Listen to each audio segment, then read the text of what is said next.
Today we are going to do what I'm calling the kitchen sink bakehouse, the kitchen sink smokehouse bake. That's it, the kitchen sink smokehouse bake. And basically it is for a after Christmas. I don't know about you, but every time I cook breakfast, Thanksgiving morning or Christmas morning, I always assume everybody's going to eat more than they actually do.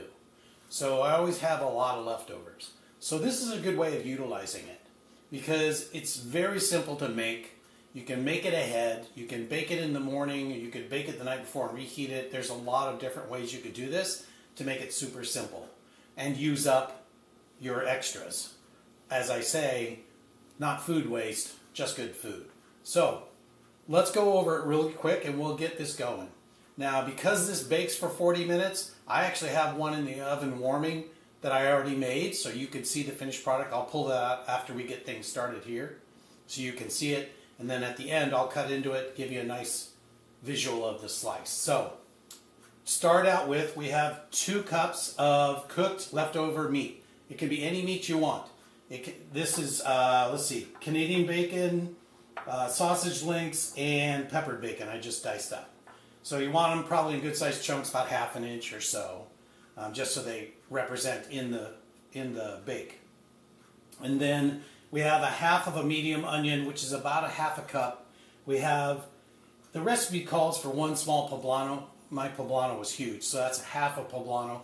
Again, about ½ a cup or so. I have 1 clove of garlic minced, and then we use either a tablespoon of butter or a tablespoon of bacon fat. I'm using bacon fat. And then that's the bulk of what's going in it on top of tater tots. So when, you know with a lot of tater tots, they always seem to put them on top. It's so redundant and boring. So this one's actually underneath, so it acts as a crust. If I was going to take this up to another level, I would bring out my air fryer and fry these potatoes, these tater tots, and then put them in the pan to give them a little extra oomph. But it's not necessary. It's always delicious. So we're going to do that. They're in my freezer. I'll get them in a second. So the liquid that goes into it is a ½ a cup plus 2 tablespoons, about 5 ounces, of either half and half or whole milk. I'm going to use half and half. I have, for herbs, a tablespoon of chopped parsley and a teaspoon of chopped thyme, fresh. I have some Aleppo pepper for a little bit of bite. I have a ½ teaspoon of Dijon mustard, same thing, gives it a little bite. And then 6 eggs. So we're going to mix all this together. We're going to go tots, meat, cheese, which I'll talk about in a second, and then we'll top it with the eggs and bake it. Now, the cheese I'm using leftover, again smoked, because that's what I got, smoked Monterey Jack, which is really good because it's very creamy. It makes it even better. So I've got a cup to put into the bake and a ¼ cup to put on just before the bake's over. Okay? So let's start this off by sauteing our veggies and warming up the meat. So we're going to take, in this case, bacon fat. I'm going to do about a medium-high just to get started. Yeah, this is a really great way to use up whatever you got in the kitchen. It could be all ham. It could be all bacon. It could be leftover brisket. It could be any prime rib. Everybody's doing prime rib. You could chop up prime rib into about ¼ inch to ½ inch chunks if you got that end piece, and that's my favorite piece. Chop that up. As long as you have 2 cups of cooked meat, you're good to go. So it doesn't have to be smokehouse. That's just the way I roll. And then we're going to add our onions. When I try and do this, let me switch to a side view so you can see better what's going on. And my poblanos. And we're going to let these cook for about 8 minutes. Now, while these are cooking, we're going to prep the eggs, and I'll show you that other bake. We want these to soften. The onions will turn translucent. And then we're going to add our garlic and saute that for about a minute. That's a big piece of onion right there. So I'm just going to use that. Get that coated with the bacon fat. All right, so now we've got 6 large eggs. Just going to break them up and blend them. The milk's going to give it a nice creamy texture. The herbs give it that herbaceous flavor. The Aleppo pepper is going to give you, along with the Dijon, Aleppo gives you a sweetness but also a heat.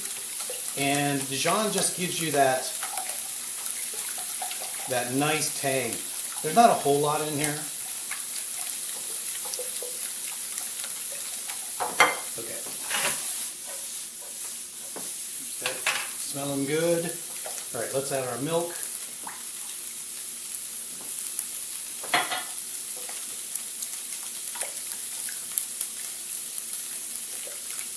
And we add our herbs, our Aleppo. I think I'm going to need a spatula for this mustard. There we go. Get these out of the way. Now the recipe calls to put the cheese in here, but I find if you just lay it on top of what's going to be the bed, then pour the eggs over, you get a nice even distribution. Okay, these eggs are done. Already anyway. Alright, we're getting close. They're starting to turn translucent. We'll give it just a little bit more. Alright. I've sprayed my 8x8. This will make 4 portions. Honestly, it's a big portion. So if they're really hungry, it'll make 4. If you're going to serve some toast with it, you could cut this into 6 and make it go even farther. Okay? Super easy. You'll also notice I'm not putting any salt in anything. There's enough salt in the cheese and the meat, but I am going to put a little salt, sea salt flake on the top after it's done. Okay? Let me show you real quick the casserole finished. Pardon my back. Let's see if I can get you a close-up. So there it is finished. It has the pepper and the salt already on it. And I'll cut this up shortly. When that comes out, you're going to want it to rest 10, maybe 15 minutes to give it a chance to start to get some browning. I'm going to turn this down a smidge and then add my garlic. Let it set up for about 10 to 15 minutes and rest, just like a lasagna. If you cut it right afterwards, the eggs will just kind of, because we're baking it till it's just set. And if you pull it and cut it, not if you pull it, but if you cut it too quickly, you'll end up with, it'll kind of flatten out. Alright, this looks good. Now I'm going to add my meats. I'm going to turn this back up a little bit. And all we're trying to do is heat this meat up. That'll take probably 3 or 4 minutes. So in the meanwhile, let me grab the tater tots. The recipe calls for about 1 pound. What I recommend is just put it enough in the bottom to make a single layer. That's all that really matters. I think I counted about 30 as the right amount, but it's up to you. Again, if you really want to take it up a notch, drop these in an air fryer first. There's a little smoking one. There we go. So like that. Put them in an air fryer first and get them a little crispy. You'll get another layer of flavor. Oh my gosh, I think it was heat. Okay.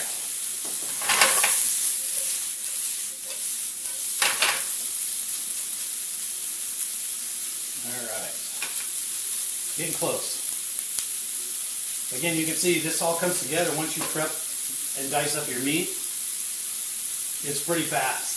You don't have to heat up the tots, so you just put them in a pan, heat this up, put it in a pan, add some cheese, add some eggs, and bake. It's really simple. It's super delicious, and it looks like you worked on it a lot harder than you actually have. Okay, really close. Let me get rid of that.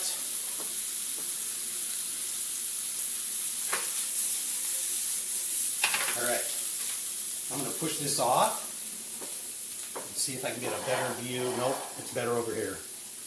Yep. Okay. So, all we have to do, I'm going to try and do this so you can see me do it, is add your filling, basically. Meats and onions and poblanos. You could use a bell pepper. You could leave it out. If you're going to leave it out, I might do a little more onion, but not a ton. Okay, spread that out. And then we're going to add our cup of cheese, in my case, smoked jack. Do-do-do-do-do-do. Okay, there we go. And now we take our egg mixture and give it one more whisk. All right, pour that over the pan.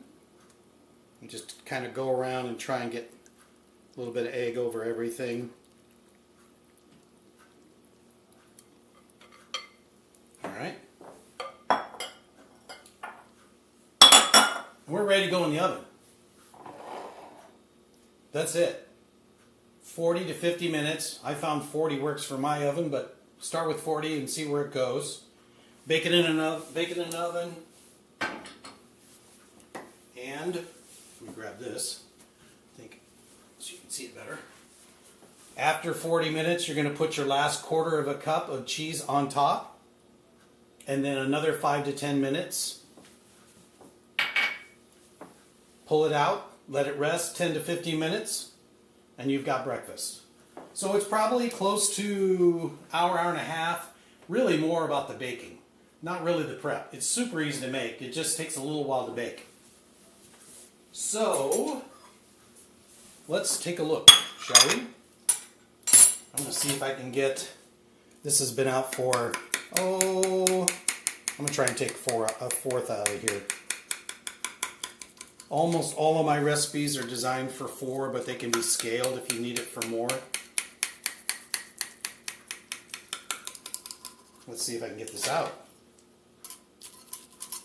It's crunchy on the edge, which I don't mind at all. Oh, okay, let me see if I can get that in a picture. Right there, can you see it? Okay. You can see it's set up really nice. There's a little bit left in the pan, but not much. I'll probably eat that later. So let's try this. So cheesy, meaty, and almost everything in here is leftovers, so you're not really wasting anything.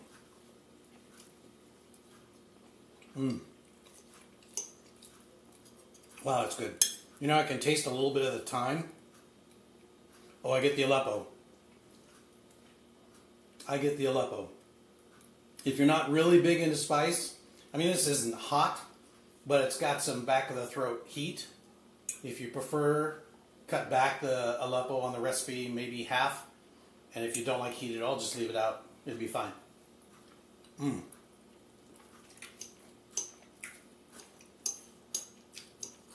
This is delicious. So, all these meats came out of my video that I just put out for Friday. The Christmas board. You can see that video on my channel list. I want to tweak a couple things on the recipe, so I'll get this recipe posted within the next 24 hours. I'll put a link on the description so you guys can find it. But other than that, we're good to go. Remember, not food waste, great food.